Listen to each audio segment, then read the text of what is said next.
नमस्कार, मैं रवीश कुमार। ओडिशा में ब्रिगेडियर की बेटी के साथ थाने में यौन हिंसा के मामले में एक नई जानकारी सामने आई है। एक वीडियो सामने आया है जो बता रहा है कि ब्रिगेडियर की बेटी के साथ उस रात पुलिस थाने से पहले क्या हो रहा था। लड़के फिर भी आक्रामक होते जा रहे हैं, चारों तरफ से लड़की को घेर चुके हैं, पीड़िता की हुटिंग कर रहे हैं। कांग्रेस पार्टी ने इस वीडियो को ट्वीट किया है और लिखा है कि इस मामले में भी बीजेपी के नेता जुड़े हुए हैं जो सीधे मुख्यमंत्री के नाम की धौंस दिखा रहे हैं। दिल्ली में कांग्रेस पार्टी ने इस पर प्रेस कॉन्फ्रेंस की और सवाल पूछे कि क्या यही वजह थी कि पुलिस लड़की की शिकायत नहीं दर्ज कर रही थी। क्या पुलिस बीजेपी से जुड़े बदमाशों को बचाने में लगी थी? क्या इस मामले में बीजेपी के किसी बड़े नेता का इन्वॉल्वमेंट है? क्या यही कारण है कि लड़की को थाने में प्रताड़ित किया गया, उसका यौन उत्पीड़न किया गया? सवाल कई हैं और ये सवाल नरेंद्र मोदी और उनकी पार्टी से हैं। कांग्रेस ने अपने ट्विटर पर लिखा है। वीडियो में जो लड़के हैं वो बार बार मोहन मांझी का नाम ले रहे हैं। पीड़िता भी पूछ रही है कि ये मोहन मांझी कौन है। ओडिशा के मुख्यमंत्री का नाम मोहन मांझी है। क्या ये लड़के मुख्यमंत्री मोहन मांझी का ही नाम ले रहे हैं? इनमें से एक कहता है ओडिशा के प्रधानमंत्री हैं, एक कहता है ओडिशा के मुख्यमंत्री हैं। पीड़िता को धमका रहे हैं कि यह ओडिशा है, दिल्ली नहीं। वीडियो में शामिल लड़कों से पुलिस पूछताछ कर रही है, लेकिन इनके नाम क्या हैं, इनकी पहचान क्या है, हमारे रिकॉर्ड करने और वीडियो अपलोड करने तक ये सारी जानकारियां सामने नहीं आ पाई। भारत के इतिहास में पहली बार एक सर्विंग लेफ्टिनेंट जनरल शेखावत ने एक चिट्ठी लिखा है honourable chief justice of Odisha high court को कि हम आपसे न्याय मांगते हैं, हम आपसे न्याय मांगते हैं। मोदी जी फैंसी ड्रेस में तो मशहूर है, कभी एयरफोर्स के कपड़े पहन लिए, कभी आर्मी के कपड़े पहन लिए। यही मोदी जी जो सेना के यूनिफॉर्म को जो जिस तरह से दुरुपयोग करते रहते हैं, यही मोदी जी और राजनाथ सिंह एक शब्द नहीं बोल रहे, एक शब्द नहीं। सेना से रिटायर ब्रिगेडियर की बेटी के साथ पुलिस थाने के भीतर यौन हिंसा की घटना को लेकर किसे किसे कोसा जाए, उस चुप्पी को कोसने लग जाएं जो अब राजनीतिक दल के हिसाब से ओढ़ ली जाती है, या उन आवाजों को भी कोसने लग जाएं जिनके मुखर होने के बाद भी ऐसी घटनाएं नहीं रुकती हैं। कोसने में कहीं ऐसा ना हो कि कहानी ही छूट जाए। राष्ट्रपति द्रौपदी मुर्मू ने कोलकाता की घटना के बाद एक लेख लिखा और कहा इनफ इज इनफ। वो सेना की कमांडर हैं। ओडिशा की घटना में सेना के कैप्टन को भी थाने में पीटा गया और लॉकअप में बंद कर दिया गया। किसी ने नहीं कहा इनफ इज इनफ। आधी रात के बाद ऐसी ही किसी सड़क पर सेना के कैप्टन अपनी मंगेतर के साथ जा रहे थे। रात के 1:30 बज रहे थे। 3 गाड़ियों में सवार 12-13 लोगों ने उनका पीछा करना शुरू कर दिया। धक्का मुक्की भी की, गाली गलौज भी की। किसी तरह कैप्टन गुरुवंश और उनकी मंगेतर अपनी गाड़ी में वहां से निकलने में सफल हुए और थाने आ गए। थाना पहुंचकर उन्होंने देखा कि केवल एक महिला एएसआई और कुछ कांस्टेबल ड्यूटी पर हैं, थाना इंचार्ज नहीं है। दोनों ने गाड़ी का नंबर नोट कर लिया था, इसलिए शिकायत दर्ज कराना चाहते थे। पुलिस ने पहले आनाकानी की और कहा अपना मेडिकल जांच कराइए। इस वक्त तक रात और गहरा जाती है और 3:30 बज रहे होते हैं, तभी पुलिस की पेट्रोल गाड़ी लौट कर थाने आती है। 2 महिला पुलिस अफसर और 4 पुरुष अफसर थाने आते हैं। इनमें से 2 सब इंस्पेक्टर थे। शिकायत कराने वाले ने लिखा है कि थाने में महिला एएसआई अपनी नाइटी में थी, एक महिला सिपाही भी थी। दोनों ने उनकी बातों पर ध्यान नहीं दिया। जब शिकायत दर्ज नहीं हुई तो मंगेतर वकील के साथ कहा सुनी हो गई। उन्होंने कहा कि वे भारत की नागरिक हैं और आप लोक सेवक हैं और आपको हमारी सेवा करनी है। आप टैक्स पेयर का पैसा बर्बाद कर रहे हैं और आपको वर्दी में सेवा करनी चाहिए।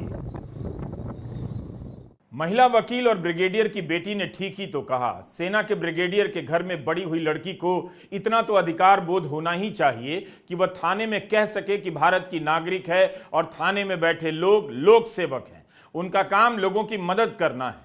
उस महिला ने उतना ही किया और सही किया। लेकिन पुलिस वाले को वर्दी की गर्मी कुछ अलग होती है। भारत की पुलिस की एक खूबी है, 1 मिनट में आपके शरीर की हड्डियां तोड़ सकती है और फर्जी केस में फंसाकर बर्बाद कर सकती है। अनगिनत पुलिस वालों ने ऐसा किया।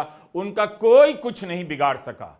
अगर इसी तरह के केस को हर दिन मैं बताने लग जाऊं तो उम्र बीत जाएगी और दिन के 24 घंटे कम पड़ जाएंगे। जरा आप भरतपुर पुलिस स्टेशन भी देख लीजिए, भुवनेश्वर का है। इस आलीशान पुलिस थाने में महिला वकील के साथ यौन हिंसा की गई, उसे मारा गया, पीटा गया रात के वक्त। प्रेस को दिए अपने बयान में महिला ने कहा है कि वो लगातार चिल्लाती रही। उनके मंगेतर ने अपनी शिकायत में कहा है कि आधे घंटे तक महिला के चिल्लाने की आवाज आती रही। इस थाने में तैनात अफसरों को पता होगा कि इस ऊंची इमारत के बाहर दूर दूर तक आता जाता कोई भी आदमी उसकी चीखों को नहीं सुन पाएगा। उन्हें यह भी पता होगा कि इस थाने में सीसीटीवी कैमरे नहीं हैं तो ना सबूत मिलेगा, ना कोई वायरल कर पाएगा। इसी साल मार्च में इस भव्य थाने का उद्घाटन हुआ। उद्घाटन के वक्त इसे कटिंग एज टेक्नोलॉजी से लैस बताया गया, लेकिन यहाँ सीसीटीवी कैमरे नहीं लगे हैं या काम नहीं कर रहे हैं। थाने में सीसीटीवी ना होना सुप्रीम कोर्ट की गाइडलाइन का उल्लंघन है। 4.5 करोड़ की लागत से बने इस थाने में सीसीटीवी कैमरे नहीं हैं। कोलकाता के अस्पताल में सीसीटीवी कैमरे लगे थे और तभी घटना से जुड़ी कई जानकारियां सामने आ पाईं। कोई इसकी बात नहीं कर रहा कि 4.5 करोड़ का थाना बना, सीसीटीवी फुटेज क्यों नहीं लगा? क्या सीसीटीवी कैमरा नहीं होने की वजह से थानेदार दीप कृष्ण मिश्रा, सब इंस्पेक्टर वैशालिनी पंडा, sub inspector सलीलामयी Sahu, sub inspector Sagarika रथ और कांस्टेबल बलराम हंसदा के खिलाफ केस दर्ज हुआ है? इन्हें सस्पेंड कर दिया गया है मगर गिरफ्तारी नहीं हुई है। इन्हें गिरफ्तार कर सख्त से सख्त सजा देने की मांग सुनाई नहीं देती है। State of the art building में सीसीटीवी कैमरे नहीं लगे हैं, लेकिन इमारत के आधुनिक बन जाने से पुलिस मानवीय नहीं हो जाती है। एक बार जब आप भारत की पुलिस की चपेट में आएंगे तो ये जो दिन भर टीवी के सामने व्हाट्सएप यूनिवर्सिटी में गर्व गर्व ठेले रहते हैं, वो सारा का सारा गर्व हवा में उड़ जाएगा। चाहे आप किसी भी पार्टी के समर्थक हो, मुझे पता नहीं आईने में सच्चाई कैसे दिखती है। जब लोगों को अपनी मूर्खता नहीं दिखती है तो सच्चाई कैसे दिख जाती है? अब देखिए, लगा पुलिस को कोसने, यही हो रहा है।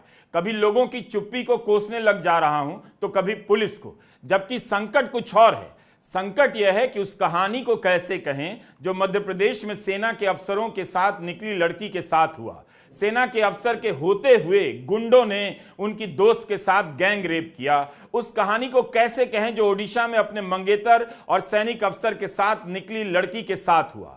हम चेहरा तो नहीं दिखा रहे और ना नाम बता रहे हैं, मगर पीड़िता की आवाज से ही पता चल जाएगा उसे कितना मारा गया।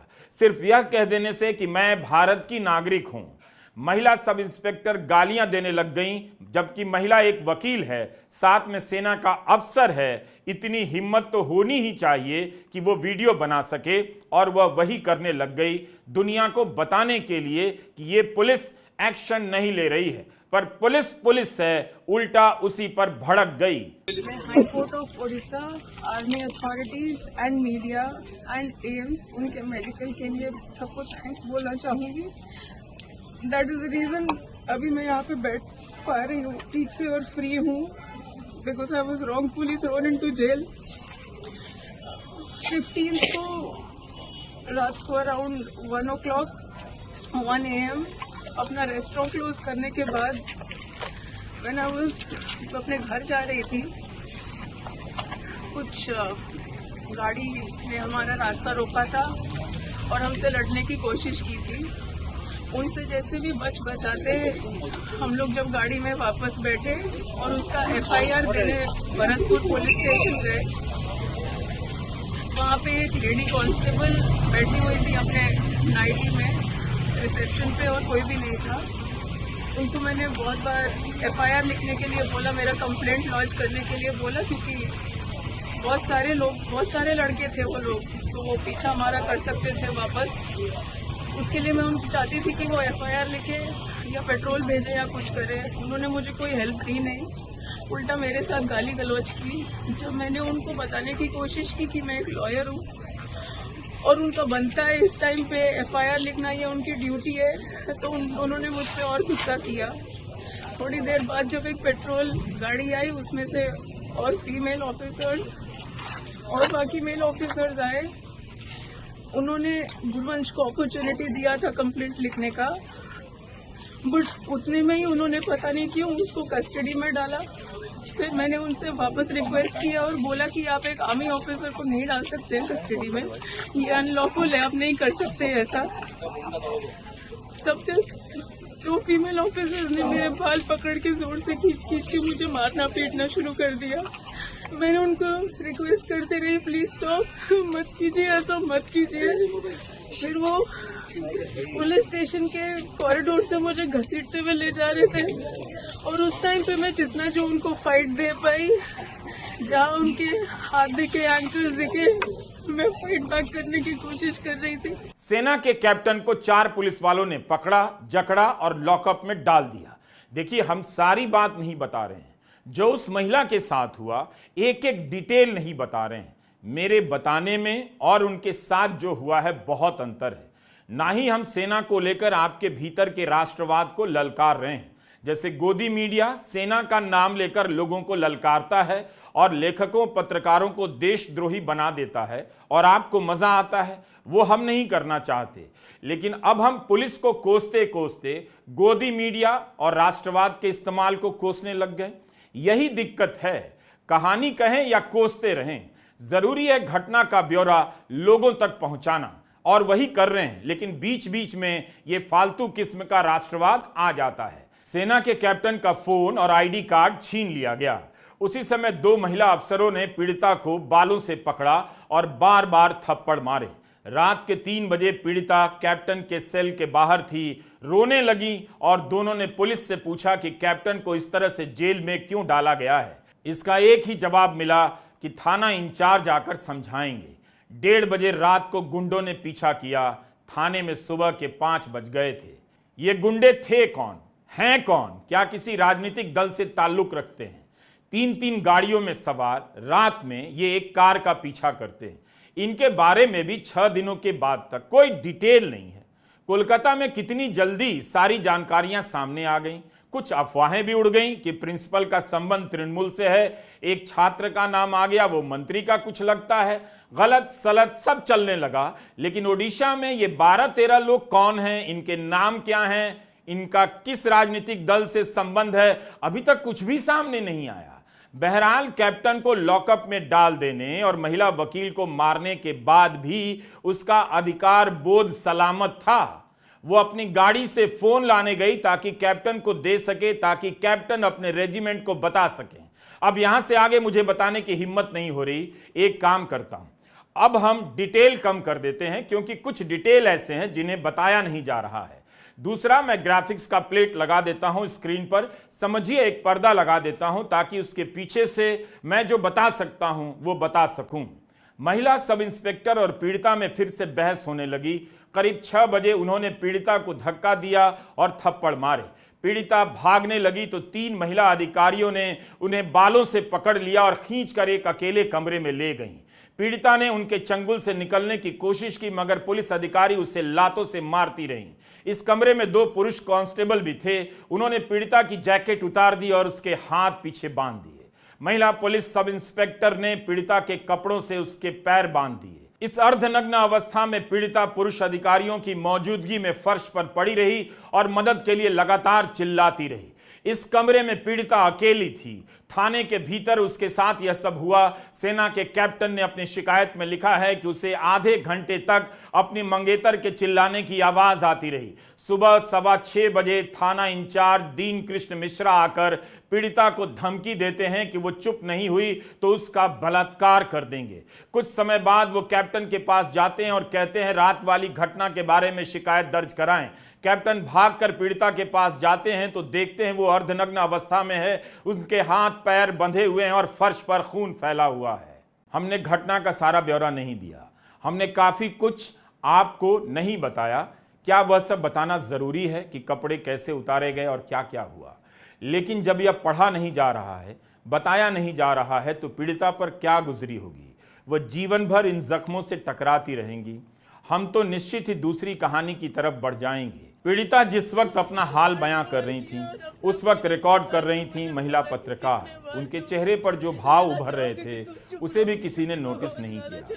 वो जिस भावनात्मक उतार चढ़ाव से गुजर रही हैं, उनके चेहरे पर झलक रहा है। अदालत से इंसाफ मिलेगा, ऐसी हिंसा कब बंद होगी, यह सब सवाल तो है।